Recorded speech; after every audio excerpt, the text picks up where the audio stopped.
अस्सलाम वालेकुम investors, you are watching my YouTube channel. I hope that all are you fine. पिछले दिनों state bank के deputy governor के बयान के बाद बहुत ज़्यादा शोर हुआ था और हर कोई इस बात पर बहस कर रहा था कि बैंक 5 लाख से ज़्यादा की इन्वेस्टमेंट के लिए महफूज हैं या नहीं। फिर चाहे वो न्यूज़ चैनल्स हों या फिर यूट्यूबर्स, हर शख्स इस बात को कैश करने की कोशिश में लगा हुआ था। लेकिन मैंने कोई भी एक ऐसी वीडियो नहीं देखी जिसमें किसी ने क्लियर किया हो कि असल बात क्या है और बैंक 5 लाख से ज़्यादा की इन्वेस्टमेंट पर महफूज हैं या नहीं हैं। तो मैं आपको बताता हूं कि किसी भी मुल्क के डिफ़ॉल्ट होने में और बैंक के डिफ़ॉल्ट होने में क्या फ़र्क है। जब भी कोई मुल्क डिफ़ॉल्ट होता है तो मरकज़ी बैंक तमाम बैंक अकाउंट होल्डर्स के अकाउंट्स मुंजमद कर देता है। इस अरसे में इन्वेस्टर्स अपना पैसा बैंक से नहीं निकलवा सकते, लेकिन मरकज़ी बैंक अकाउंट्स सिर्फ वक्ती तौर पर मुंजमद करता है, क्योंकि अगर बैंक ज़्यादा अरसे के लिए अपना काम बंद कर देते हैं तो ऐसी सूरत हाल में आम पब्लिक में शदीद मुआशी बहरान की वजह से बेचैनी फैल जाती है, जिसकी वजह से दंगे फसाद, एक किस्म की खाना जंगी फैलने का खदशा रहता है। आपने श्रीलंका की हालत देखी ही होगी। इसी वजह से मरकज़ी बैंक स्टेप बाय स्टेप करके थोड़ा बहुत पैसा मार्केट में फेंकता रहता है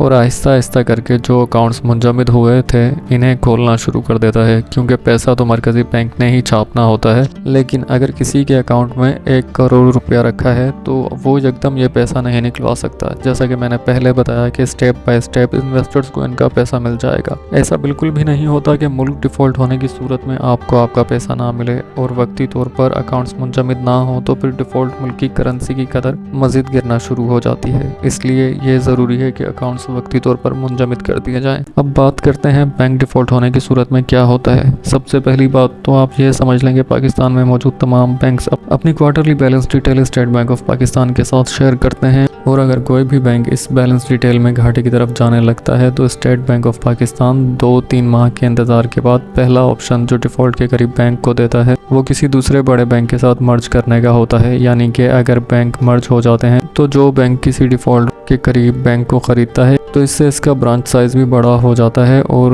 इन्वेस्टर भी महफूज रहता है। बैंक डिफ़ॉल्ट की सूरत हाल में ज़्यादातर छोटे इन्वेस्टर्स नुकसान उठाते हैं, क्योंकि इन्हें ज़्यादा प्रॉफिट की लालच होती है और वो इस लालच में ये नहीं देखते कि ज़्यादा प्रॉफिट देने वाले बैंक की मार्केट में साख कैसी है। अगर आप छोटे इन्वेस्टर्स हैं तो सबसे पहले तो आप ये देखें कि जिस बैंक में आप इन्वेस्ट कर रहे हैं इस बैंक की ब्रांचेस का साइज़ कितना है। अगर किसी बैंक का साइज़ 200 ब्रांचेस से कम है तो आप इसमें इन्वेस्टमेंट ना करें। इसके बाद आप इसकी रैंकिंग देखें। लेकिन अगर खुदा न खास्ता आपने जिस बैंक में इन्वेस्ट कर रखा है वो डिफ़ॉल्ट हो जाता है तो ऐसी सूरत हाल में स्टेट बैंक ऑफ पाकिस्तान ने तमाम बैंक्स को पाबंद किया है कि वो फौरी तौर पर अपने अकाउंट होल्डर को 5 लाख रुपए जारी करे। लेकिन मैं यही कहूँगा कि स्टेट बैंक ऑफ पाकिस्तान की इस सिलसिले में निगरानी बहुत सख्त है और आज के दौर में कोई भी बैंक डिफ़ॉल्ट नहीं कर सकता, क्योंकि बैंक के डाउन की सूरत हाल में ज़्यादातर बैंक्स किसी दूसरे बैंक के साथ मर्ज हो जाते हैं। तो इन्वेस्टर्स आप परेशान ना हो, बस इन्वेस्टमेंट करने से पहले थोड़ी सी रिसर्च करें और ज़्यादा मुनाफे की लालच में किसी छोटे बैंक में सरमायाकारी ना करें। ऐसा छोटा बैंक जो स्टेट बैंक के जारी करदा पॉलिसी रेट से ज़्यादा आपको प्रॉफिट दे, इसमें 5 लाख से ज़्यादा की इन्वेस्टमेंट ना करें। आई होप जो क्लैरिफिकेशन है और ये जो 5 लाख रुपए का रूमर एक बहुत बड़ा फैला हुआ था उसके हवाले से क्लैरिफिकेशन हुई होगी, और अगर ऐसा ही हो तो आप ये दूसरों को भी बताएं और ताकि जो लोग इस रूमर को लेकर इफेक्ट हो रहे थे वो भी इस क्लैरिफिकेशन से फैज़याब हो सकें। लास्ट में यही कि अपना बहुत ज़्यादा ख्याल रखिएगा, मुझे दुआओं में याद रखिएगा। अल्लाह हाफिज़।